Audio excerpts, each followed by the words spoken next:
Hello everyone, నేను మీ జ్యోతి. ఈరోజు మీరు లంచ్ కోసం ఏం ప్రిపేర్ చేశారనేది నాతో కామెంట్ సెక్షన్లో షేర్ చేసుకోండి. నేనైతే లంచ్ బాక్స్ ప్రిపరేషన్లో భాగంగా ముందుగా అయితే రైస్ని వాష్ చేసి పెట్టేశాను అనమాట రైస్ కుక్కర్లో. ఆ తర్వాత పప్పును కడుగుతున్నాను.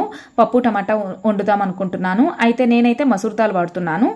ఇంకొకసారి పప్పుని అంటే వారంలో 2-3 సార్లు పప్పు వండుతాం కదా, సో ఒక్కసారి వండేటట్టయితే మసూర్ దాల్, అలాగే రెండోసారి పెసరపప్పుని, ఇంకొకసారి అట్లా వండేటట్టయితే అంటే ఫ్రీక్వెంట్గా వండేటట్టయితే గనక మసూర్ దాల్ అలాగే పెసరపప్పు, దానితో పాటుగానే నేను పచ్చనిపప్పు కూడా కలిపి ఒక్కొక్కసారి వండుతానమాట.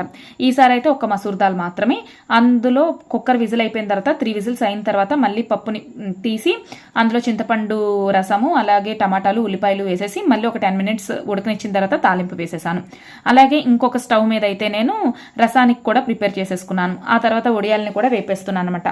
ఆ తర్వాత బీరకాయ పచ్చడి కూడా ప్లాన్ చేసేస్తున్నాను. ఇదండి నా లంచ్ బాక్స్. సో మరి మీరు ప్లీజ్ సబ్స్క్రైబ్.